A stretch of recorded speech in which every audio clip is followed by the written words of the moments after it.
망하는 집의 이야기. 나는 가끔 이런 생각을 한다.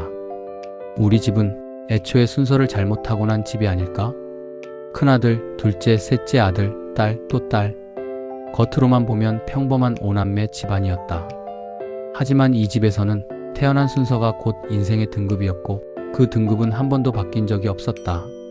어머니는 늘 말했다. 집안의 대들보는 큰아들이다. 그 말은 거의 주문처럼 식탁 위에서도 자녀 교육에서도 명절날 친척들 앞에서도 반복되었다. 큰형은 밥상에 앉기만 해도 어머니의 눈빛이 달라졌다. 국을 떠줄 때도 생선을 발라줄 때도 누룽지 숭늉을 따를 때도 손끝의 정성이 다르게 실렸다. 그 옆에 앉아있던 우리는 어머니의 젓가락이 어디로 얼마나 자주 향하는지를 보며 내재 가치를 알게 되었다. 큰형에게는 살코기, 넷째, 다섯째에게는 조금 덜한 살코기, 제일 큰 장녀와 셋째인 딸들에게는 먹다 남은 껍데기와 살코기 조금 묻어있는 뼈. 그러면서 어머니는 웃으며 말했다. 야, 껍데기에 영양이 더 많다. 진짜 좋은 건 딸 너희들 주는 거야. 그 말을 들으며 나는 어머니가 정말 그렇게 믿는 건지 아니면 스스로를 속이고 있는 건지 어린 마음에도 헷갈렸다. 하지만 분명한 건 하나였다. 이 집에서 큰아들은 사람이 아니라 제도였다. 좋은 건 먼저 먹고 실수는 덮여지고 변명도 통용되는 무소불위의 권능이었다. 그리고 그 모든 흐름은 어머니의 의식 속에서 또렷이 그리고 무의식적으로 계속 재생되고 있었다. 나는 나중에서야 알게 되었다. 어느 집은 그 오래된 의식에서 탈피하는 순간 비로소 흥하는 길로 가고 어느 집은 그 의식의 끝까지 매여 살다가 그냥 천천히 그러나 확실하게 망하는 길을 택한다는 것을 우리 집은 안타깝게도 후자 쪽에 가까웠다. 아버지는 밖에서는 호인이었다. 동네 사람들은 말했다. 아이고, 그 양반 사람 좋지. 말 한마디 한마디가 얼마나 박식혀. 사람이 부드럽고 의리 있고 손 크고. 술자리에서 아버지는 늘 계산을 먼저 하는 사람이었고 사람들의 이야기를 잘 들어주는 둥글둥글한 어른이었다. 하지만 집 문을 열고 들어오는 순간 그 사람은 전혀 다른 존재가 되었다. 어린 시절의 기억 속에서 아버지는 늘 뒷짐을 지고 있었다. 두루마기를 걸치고 바닥을 보는 눈이 아니라 먼 산을 보는 눈으로 우리보다 늘 몇 걸음 앞서 걸어갔다. 그 뒤를 따라가는 건 늘 어머니였다. 머리엔 보찜, 양손에는 큰놈 작은놈 손을 하나씩 잡고 등에는 갓난아이 하나를 업고 어머니는 양손이 없어도 균형을 잃지 않았고 머리에 인짐을 떨어뜨리는 법이 없었다. 그 길에서 아버지는 한 번도 뒤를 돌아보지 않았다. 아버지는 말했다. 사내는 바깥일 하는 사람이다. 집안일은 여편네들이 알아서 하는 거지. 그 말은 선언이었고 면죄부였다. 어머니가 지게처럼 짐을 지는 동안 아버지는 가장이라는 이름으로 투전판과 기생집을 드나들었다. 물론 어머니 앞에서는 말했다. 이게 다 사업상 어쩔 수 없이 사람들 만나야 일도 들어오고 그러는 거지. 하지만 우리 모두 알았다. 그곳은 일이 아니라 현실에서 도망치는 아버지의 도피처라는 걸. 그 시절 국가는 가난했고 집집마다 노동력이 필요했다. 아이들은 많을수록 좋다고들 했다. 철길 옆집들에는 특히 아이들이 많았다. 어른들은 농담처럼 말했다. 밤마다 기차가 지나가면 애들이 그렇게 많이 생긴다더라.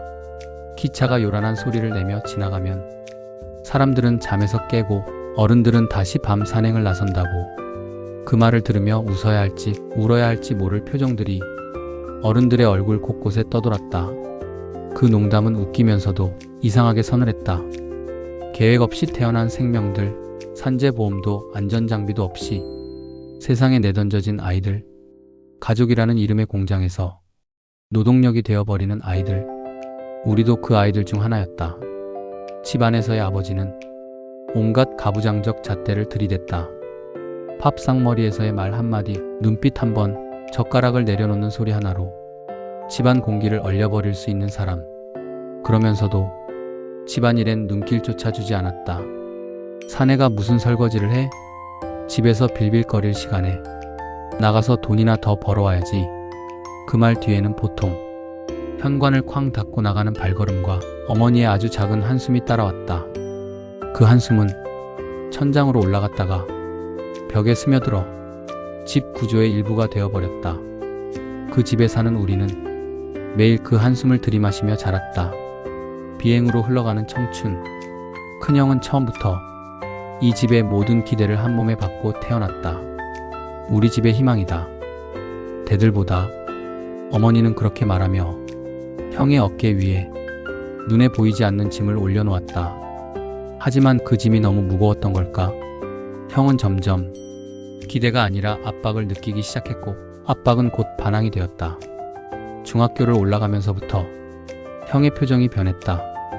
집에 들어오면 말수가 줄었고 학교 이야기를 물어보면 몰라요 그런 거라며 대답을 피했다.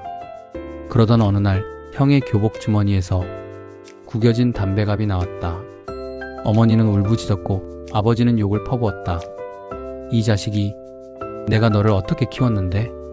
하지만 그 말 속에는 어떻게 키웠는지에 대한 진짜 성찰은 없었다. 그저 자기 기대가 배신당했다는 분노만 있었다. 형은 점점 더 집 바깥의 세계로 미끄러져 갔다. 밤마다 독서실에 간다고 나갔지만 정작 그 발걸음이 닿는 곳은 네온사인이 반짝이는 골목이었다.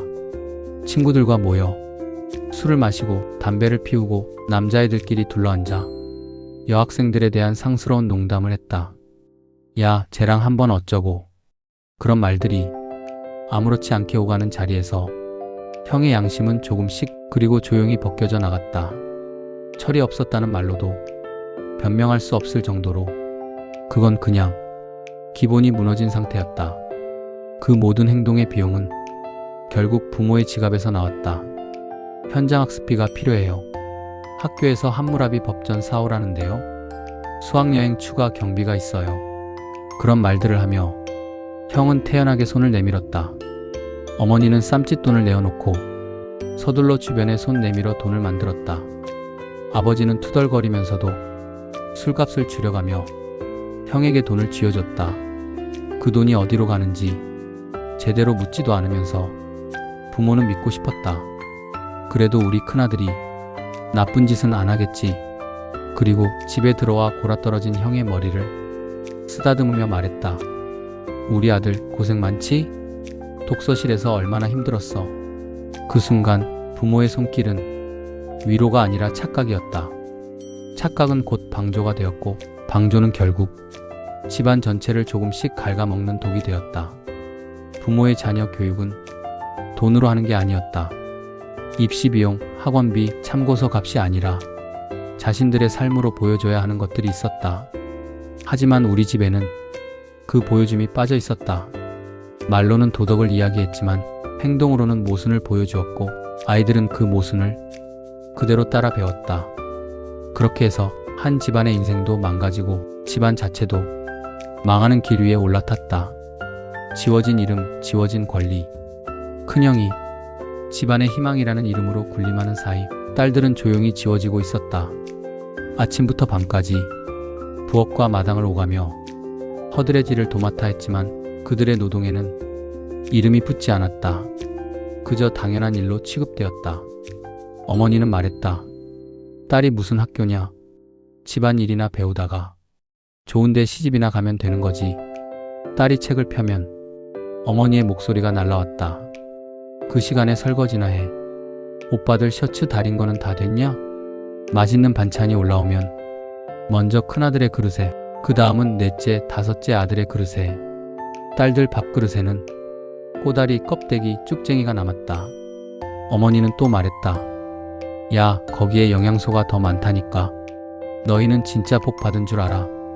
딸은 웃지도 울지도 못하는 얼굴로 그 말을 삼켰다. 딸들은 자신이 같은 여자인 어머니에게 왜 이런 대우를 받는지 이해할 수 없었다. 왜 엄마는 나를 나로 보지 않고 그냥 딸이라는 역할로만 보는 걸까? 하지만 어머니 역시 그렇게 살아온 사람이었다. 시댁에서 학대받고 시어머니에게 욕을 듣고 손에 물이 마를 날 없이 일하면서도 자기 인생을 한 번도 나라고 불러본 적 없는 사람. 어머니는 어릴 적부터 세뇌되어 있었다. 며느리는 참고 딸은 희생하고 어머니는 감내하는 존재다. 딸들은 어머니가 시어머니에게 당하는 모습을 보며 울었고 그러면서도 자신들도 어머니에게 똑같이 당하고 있었다. 그 반복되는 세대 폭력의 고리는 누군가 끊지 않는 이상 계속 이어질 수밖에 없는 구조였다. 우리 집은 그 고리를 끊지 못한 집이었다. 미안하다는 말 한마디 없는 사이, 형제 사이엔 우애가 있어야 한다고들 말한다. 하지만 우리 집에서는 그런 말이 우스갯소리처럼 들렸다. 각자는 자기 자리를 지키기 급했고 서로가 서로의 경쟁자이자 때로는 희생양이었다. 큰형은 자신이 이 집의 주인이라고 믿었다. 어릴 때부터 모든 선택권이 형에게 몰렸다. TV 채널도, 명절에 갈 친척집도, 집안의 중요한 결정도 형이 실수했을 때 그 책임은 종종 동생들의 몫이 되었다.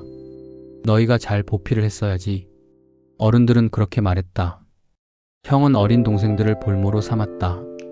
야, 이거 안 해주면 엄마한테 너 어제 뭐 한지 다 말해버린다. 그 말 뒤에는 폭력이 따라왔다. 주먹, 발길질, 욕설, 협박. 동생들은 형의 비밀을 지켜주는 대가로 자신의 안전을 조금씩 내줬다. 그 상처들은 피부에서 사라져도 마음에서는 지워지지 않았다. 어른이 된 뒤에도 형은 한 번도 제대로 사과한 적이 없었다. 야, 다 그때는 어려서 그랬지. 그걸 아직도 가지고 있어? 그 말은 사과가 아니라 또 다른 폭력이었다. 동생들 역시 먼저 손을 내밀지 못했다. 내가 왜? 잘못한 건 형인데. 그렇게 해서 형제 사이의 거리는 조금씩 그리고 영원히 멀어져 갔다. 가정폭력은 분명히 있었다. 그런데도 그 사람은 여전히 눈을 감고 귀를 닫고 살고 있다. 어딘가 새로운 곳에 가 새로운 삶을 살고 있다고 말하지만 그 천성이 어디 가겠는가. 새로운 환경에서도 온갖 불협화음의 중심에 그 사람이 있다는 소문이 들려온다. 망하는 집에서 한 걸음 물러난 것 같지만 정작 그 마음은 아직도 그 집을 벗어나지 못한 것이다. 빨지 않은 속옷과 널브러진 옷들. 막내 딸은 공주처럼 자랐다. 아이러니하게도 집안에서 가장 많이 일하는 건 첫째 딸이었고 가장 적게 일하는 건 셋째 딸이었다. 셋째는 본인 속옷 하나 빨아본 적이 없었다. 방 안에는 입었던 옷, 안 입을 옷, 한 번만 걸쳤던 옷들이 산처럼 쌓여 있었다. 언니는 몇 번이고 말했다. 야, 최소한 내 옷은 내가 좀 치워라. 손 빨래거리는 좀 직접 빨고. 그러면 셋째는 눈을 부릅뜨고 소리쳤다.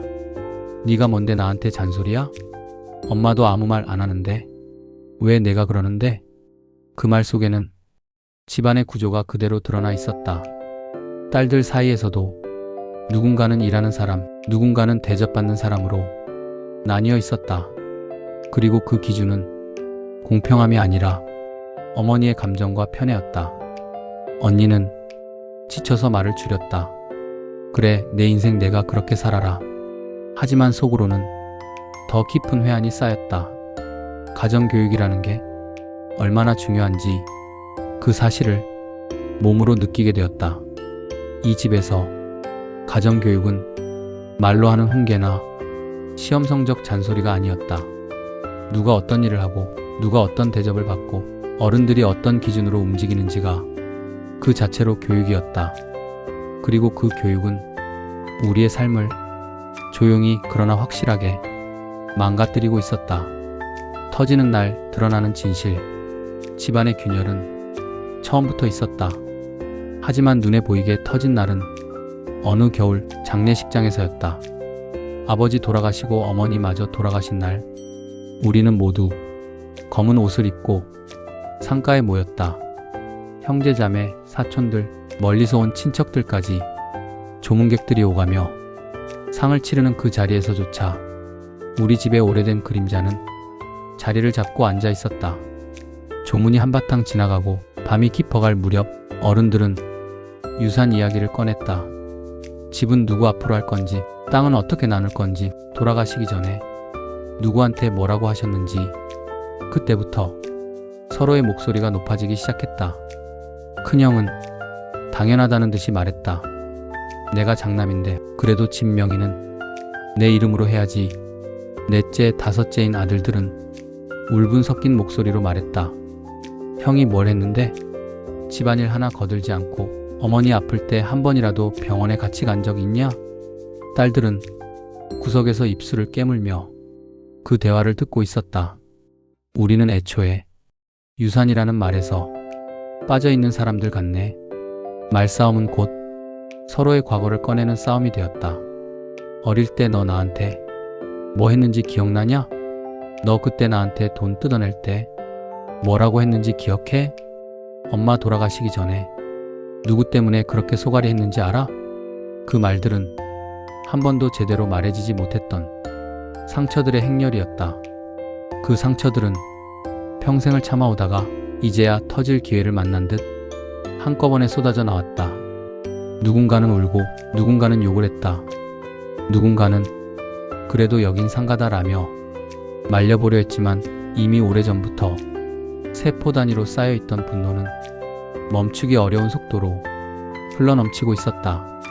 그날 밤 나는 상가 한쪽에 앉아 그 모습을 바라보며 생각했다. 이게 망하는 집의 풍경이구나. 누가 누구를 원망하는지, 누가 더 잘못했는지, 누가 더 많이 참았는지 따지기 전에 그냥 한 가지 사실만 유난히 선명했다. 우리 모두는 각자 다른 방식으로 상처받았고 각자 다른 방식으로 서로에게 상처를 돌려주며 살았다는 것.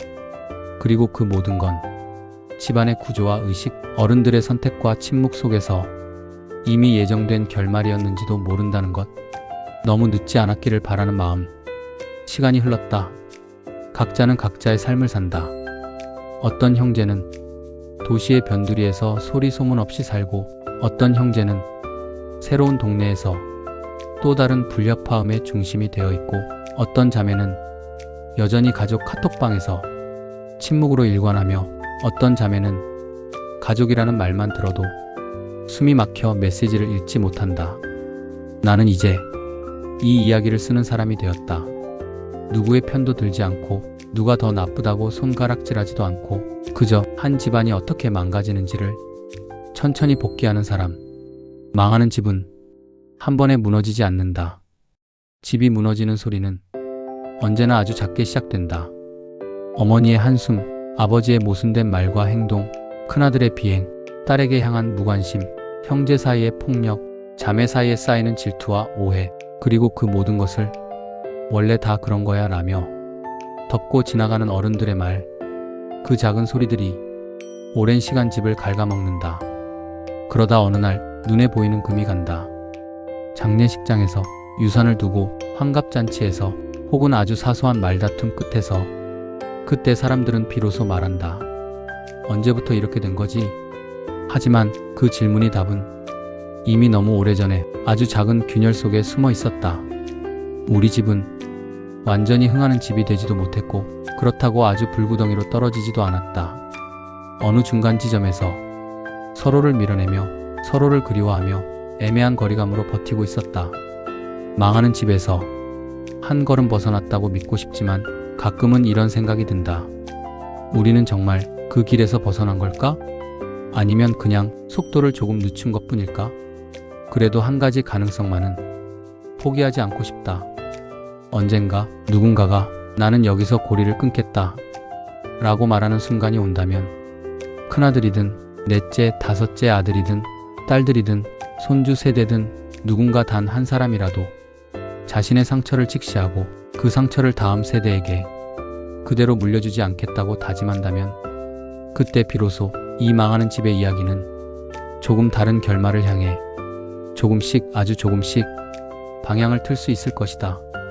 나는 이 이야기를 쓰며 그 누군가가 어쩌면 나였으면 좋겠다는 조심스러운 욕심을 갖게 되었다. 그리고 이 글을, 이 대본을 어딘가에서 누군가가 듣고 있다면 그 사람 역시 자기 집의 균열을 떠올리며 아주 작은 결심 하나쯤은 마음속에 품게 되기를 바란다. 망하는 집의 아픔은 누군가를 악인으로 규정하는 데서 끝나지 않는다. 거기서 멈추면 우리는 또 다른 망하는 집을 만들 뿐이다.